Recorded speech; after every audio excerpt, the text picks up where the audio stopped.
Hey everyone, something a little bit different for the channel today, because in my hands here I have a Phenom II X3 710 processor from AMD. Now this was a triple core processor, but the triple core Phenoms, as some of you might know, came packing a little bit of a secret. Although it's 11 years on from its release now, so it's not exactly much of a secret anymore. But basically these triple core processors were in fact quad-core processors with one core disabled. And some of you might be wondering, why on earth would AMD do that? Well, basically, they had their quad-core Phenoms, and any that didn't meet quality control testing to the standard that they required for the quad-core Phenoms had defective parts disabled and then were sold as a triple-core Phenom at a lower price. Now that might seem a bit of a shady move to some, but it's pretty good business practice because it enabled them to make money on a part that otherwise would have just been chucked in the bin. There was also a second reason why AMD disabled one of the cores and then sold it as a triple core Phenom, and that could be because there was market demand for something that was cheaper than a quad core Phenom, but performed better than the regular dual core Phenom. But that also means that there's triple core processors out there that would have had perfectly functioning cores and just needed a motherboard, and would then just need a motherboard to enable you to unlock the fourth core. Now there's no guarantee that if you buy this that you'll end up with one with a perfectly functioning fourth core.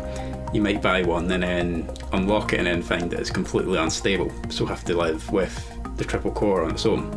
But today we're going to be testing this one to see if it will actually unlock its fourth core, and then compare the differences between the performance from its triple core state to the unlocked quad core. Now I definitely don't know that this will unlock to a fourth core because I'm definitely not recording this after I've already successfully unlocked it and completed all the benchmarks.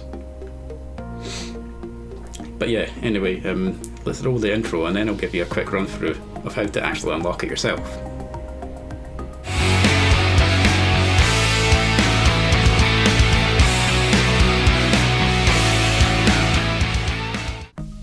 Once you get into the BIOS, firstly you want to head over to the Advanced tab and into CPU Configuration, where you should find Advanced Clock Calibration. It may have a different location depending on your motherboard though. Select this and change it to Auto, and change Unleashing Mode to Enabled. Save, then exit the BIOS, and hopefully the disabled fourth core should now be active. We can confirm this by going into System Information in the BIOS to see that the 710 is now listed as a Phenom II X4 10 processor. And looking at CPU Z, we now have 4 cores unlocked. Our 710 is now basically a Phenom II X4 910 with a higher TDP, 125 watts versus the 910's 95.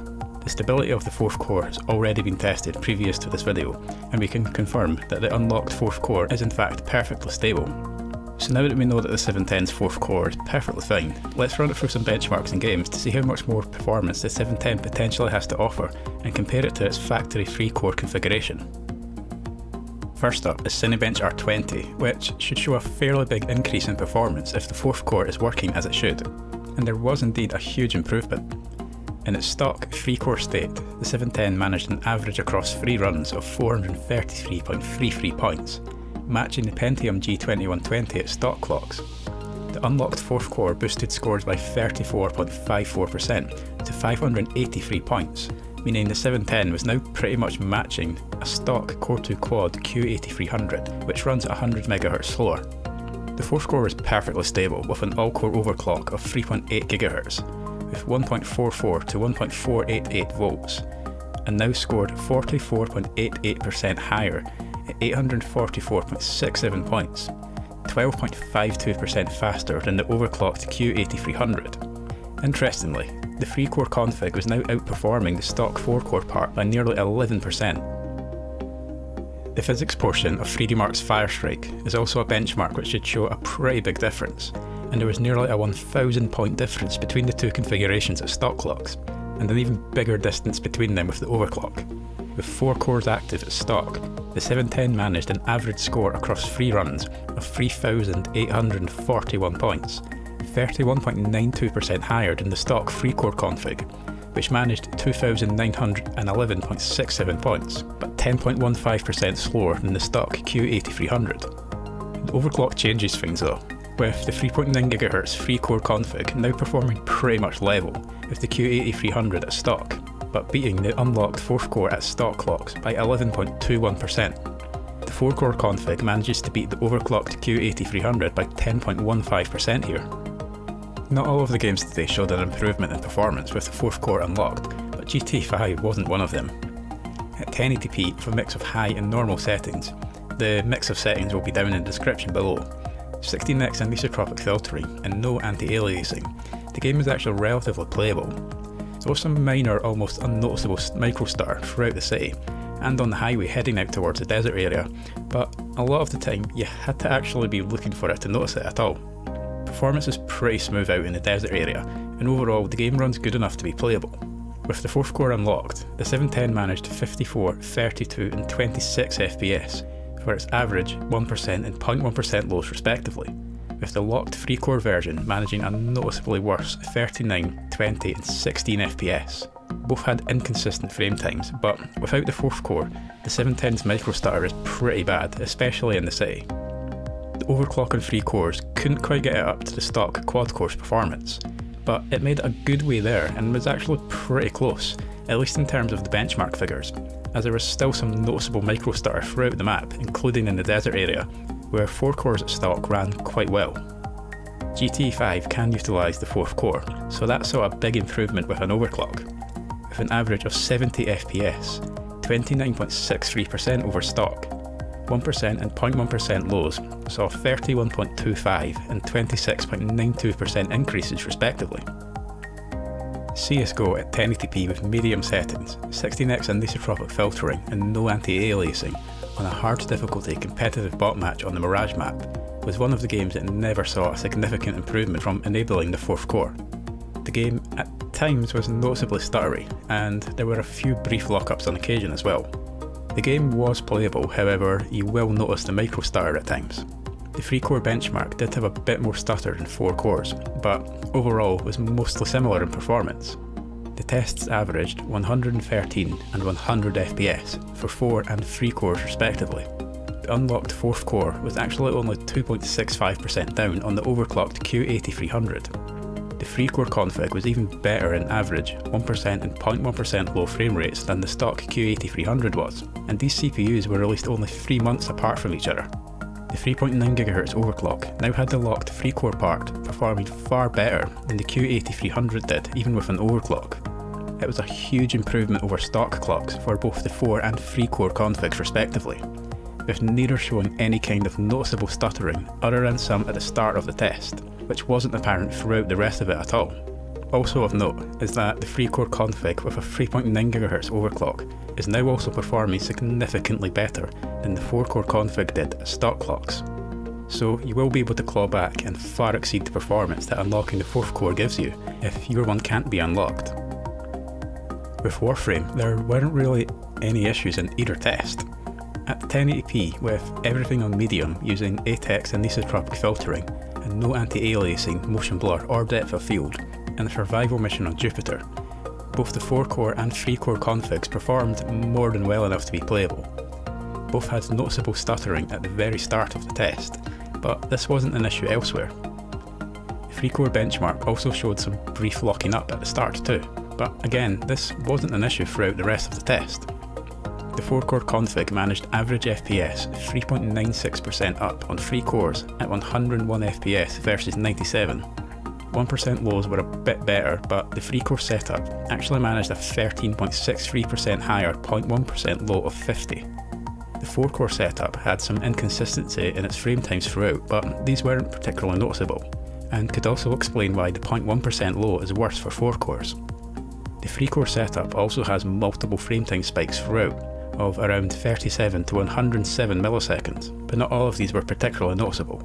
The benchmark shows though that the 4th core doesn't make much difference, at least at stock clocks, as with an overclock, the 4-core part now far exceeds the performance of the overclocked 3-core config, at average 1% and 0.1% lows of 135, 93 and 68 FPS respectively, or 14.4, 45.31 and 36% up on the 3.9 GHz configs average 1% and 0.1% low frame rates respectively. This also shows that the overclocked 3-core config can now also outperform the stock 4-core config in Warframe as well. And last up is Crysis, everyone's favourite PC melter. We're using 1080p with medium settings and no motion blur in 64-bit mode. We're also using DirectX 10 as well. And to our surprise, Crysis ran seemingly quite well throughout most of the game. Both had issues with shadow and texture pop-in, with 3 cores suffering more here.